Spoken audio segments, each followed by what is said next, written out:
Most of us are confused that what should be our career, what should be our profession, and how do I identify that profession or how do I identify that career.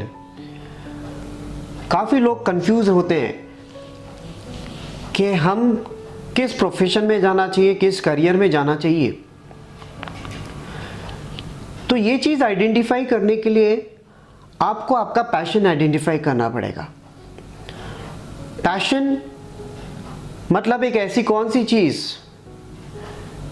आप 24/7 365 days without any break, even आपको अगर खाना भी ना दिया जाए, आपको rest भी ना मिले, आपको स्लीप भी ना मिले, और आप वो चीज़ करने में एंजॉय कर रहे हो। ऐसे कौन सा कार्य और ऐसी कौन सी चीज़ जो आप नॉन स्टॉप करना चाहते हो, जिससे आपको एनर्जी मिलती है। दो किस्म के काम होते हैं, एक जिससे आपको एनर्जी मिलती है, एक जिससे आपकी एनर्जी जाती है। जो चीज़ आपको पसंद होगी उससे आपको डेफिनेटली एनर्जी मिलेगी। जो काम आपको पसंद नहीं होगा उससे आपकी एनर्जी जाएगी। जो काम आपको पसंद होगा उससे आपको भरपूर एनर्जी मिलेगी। मतलब आपको फिर खाने पीने का भी होश नहीं होता है, आपको बिल्कुल पता नहीं होता है कि कितना बज गया, टाइम क्या हो रहा है, और आप लगे हैं उस काम में। और एक ऐसा काम जिसमें आप हर थोड़ी देर में देखते हो कि टाइम कितना हुआ है, ख़त्म कब होगा, टाइम कितना हुआ है, ख़त्म कब होगा। Something that you enjoy doing and something that gives you energy actually is your passion, and something which takes away your energy, something which doesn't give you any sort of joy or any sort of fulfillment, all right, that is not your passion. It takes away your energy, it takes away your enthusiasm, it takes away your confidence. Now you need to identify, आपको एक चीज़ identify करने की ज़रूरत है। आपके साथ अभी तक ऐसा क्या हुआ है, या अभी तक आप ऐसा क्या करते हो, या अभी तक आपने ऐसा क्या आइडेंटिफाई किया है, या अभी तक आपको ऐसा क्या लगता है कि जो काम आपने अगर किया तो आपको फिर किसी चीज़ की ज़रूरत नहीं। यहाँ आप अपने पैशन को अपनी हॉबीज़ के साथ प्लीज़ लिंक ना करें। हॉबीज़ वो होती है जो आप लीजर टाइम में करते हो, आपके पास टाइम है and you just have a weekend time और अ सैटरडे वीकेंड और संडे के दिन आप वो करते हो, दैट एक्चुअली बिकम्स हॉबी। या आपकी शाम में 5 o'clock के बाद या 7 o'clock के बाद you go out and play badminton और cricket, that is actually your hobby. You can not convert your hobby into an active income. There are two types of income. One is an active income which comes from passion. Second is a passive income which may come from your hobby. All right, so identify what is it that you love doing again and again, and even if you're not paid to do that, आप Sachin Tendulkar, Amitabh Bachchan, AR Rahman, बड़े बड़े celebrities को आप देखेंगे तो उन्होंने अपने passion को ही अपना प्रोफेशन में कन्वर्ट कर रखा है। अमिताभ बच्चन या सचिन तेंदुलकर, अगर हम एग्जाम्पल लेते हैं, Sachin was really bad in cricket at the initial stage, he was very bad. बाद में वो एबल हुआ, बाद में वो सुपीरियर हुआ, और उसके बाद में वो डिस्टिंक्ट हुआ। फर्स्ट टाइम जब सचिन ने क्रिकेट खेला तो he was not good, he was bad in cricket, but later on उसने एजुकेशन लिया, पढ़ाई की, कोच हायर किया, तो वो एबल बना।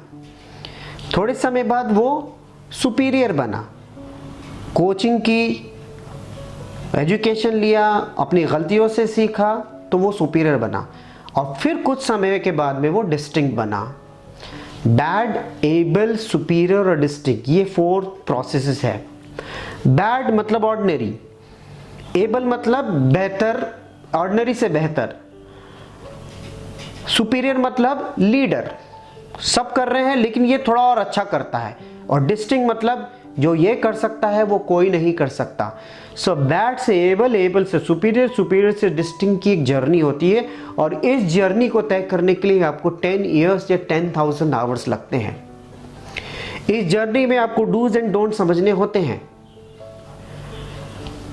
do's of cricket, don'ts of cricket, do's of singing, don'ts of singing, do's of engineering, don'ts of engineering, do's of career, don'ts of career.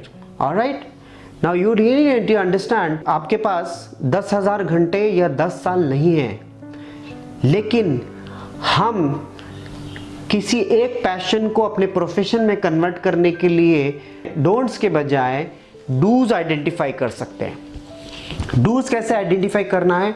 Very simple.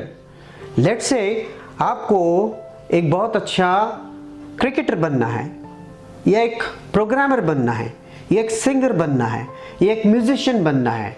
आपके इस पैशन को आप प्रोफेशन में convert करना चाहते हैं, तो आपको एक कोच हायर करना पड़ेगा और उस कोच को के अंडर में आपको अपने पैशन को प्रोफेशन में कन्वर्ट करना पड़ेगा। कोच आपको सिखाएगा कि डूज क्या है, डोंट्स क्या है, डूज क्या क्या करना है, डोंट्स क्या नहीं करना है। एंड ऑब्वियसली आप डूज पे फोकस करोगे, डोंट्स पे फोकस नहीं करोगे। जब आप डूज पे फोकस करोगे और डोंट्स पे फोकस नहीं करोगे तो आपको ये दिखेगा कि आपका जो 10,000 आवर्स है या 10 ईयर्स है वो बहुत कम हो गया। तो इसी तरीके से आपको आपके पैशन को आइडेंटिफाई करना है। पैशन आइडेंटिफाई करने के बाद उसको एजुकेशन के साथ लिंक करना है, एक अच्छा कोच हायर करना है, उससे रिलेटेड किताबें पढ़ना है, ऑडियो टेप सुनना है, वीडियोस देखना है, ट्रेनिंग प्रोग्राम अटेंड करना है और अपने इस पैशन को इस प्रोफेशन में कन्वर्ट करना पड़ेगा। जब आप पैशन को प्रोफेशन में कन्वर्ट कर लोगे तो आपका वोकेशन आपके लिए वेकेशन बनेगा। जब आप कोई काम जो आपका पैशन है, अगर आपने इसको प्रोफेशन में कन्वर्ट कर लिया तो आपको उस काम के अगर पैसे भी ना मिले तो यकीन मानिए आप उस काम को करने के लिए पीछे कभी नहीं हटेंगे।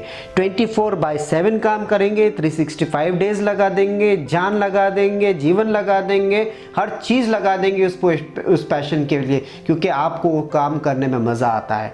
सो माय डियर फ्रेंड्स, आपको एक ही चीज़ आइडेंटिफाई करना है कि आपका पैशन क्या है। पैशन आइडेंटिफाई करना मतलब वेरी सिंपल है, do what you love and love what you do, as simple as that. क्या करना आपको बहुत पसंद है, क्या अच्छा लगता है आपको? क्रिएटिविटी अच्छी लगती है, कम्युनिकेट करना अच्छा लगता है। जैसे हम एज अ ट्रेनर, हमें कम्युनिकेट करना बहुत अच्छा लगता है। हम जब ट्रेनिंग प्रोग्राम लेने जाते हैं तो हमें बिल्कुल पता नहीं होता कि दोपहर हो गई है, लंच टाइम हो गया है, क्योंकि जब हम पढ़ाते हैं और जब हम ट्रेनिंग प्रोग्राम लेते हैं तो हमको एनर्जी मिलती जाती है, हमारी एनर्जी ड्रेन नहीं होती है। नॉन स्टॉप हम लोग 25 डेज, 28 डेज, 30 डेज तक के ट्रेनिंग प्रोग्राम्स लेते हैं। सुबह 10 बजे से लेके शाम को 7 बजे तक के, 8 बजे तक के कई बार हम लोग ट्रेनिंग प्रोग्राम्स लेते हैं। रात भर ट्रैवल करने के बाद अगले दिन हम लोग ट्रेनिंग प्रोग्राम डिलीवर करते हैं, उसके बाद फिर ट्रैवल करके दूसरे लोकेशन पे ट्रेनिंग प्रोग्राम्स डिलीवर करते हैं। तो something which gives you energy, alright, something that gives you energy is your passion. And to identify the passion, just identify what is it that you love doing. Thank you so much.